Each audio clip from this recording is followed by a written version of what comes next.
వాళ్ళు అడ్డుపడకుండా. కానీ ఈ క్రమంలో తను అతనికి దగ్గర అయింది.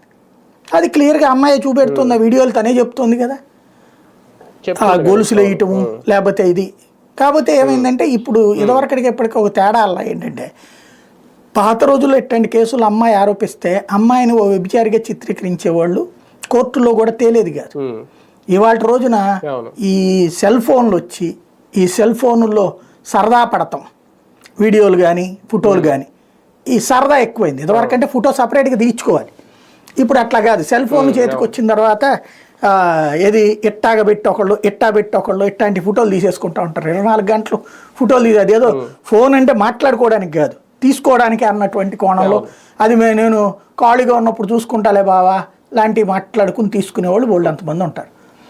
అట్లా ఆ సరదాలే ఇక్కడ వికటించినాయి. లేకపోతే ఇతను జాగ్రత్త పడి ఉండేవాడేమో, అయ్యి ఆ అమ్మాయి సరదాగా తీసుకుంటోంది, తనతోనే తన కాదని అవతలకి వెళ్ళే మనిషి కాదు అనుకున్నాడు. నిజంగానే ఆ అమ్మాయి కూడా అవతలకి వెళ్ళే మనిషి అయ్యేదే కాదు. కాకపోతే ఈ మధ్యకాలంలో పాపులారిటీ పెరిగాక వేరే అమ్మాయిలతో కాంటాక్ట్స్ పెరిగినాయి ఇతనికి. ఇప్పుడు ఆ వాయిస్లు వింటంటే అర్థమవుతున్నది ఏంటంటే, ఇంకొక అమ్మాయితో ఇతను కాంటాక్ట్ పెంచుకున్నాడు.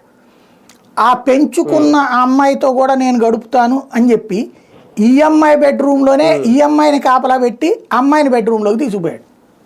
అంటే ఏం జరుగుతుంది అక్కడ?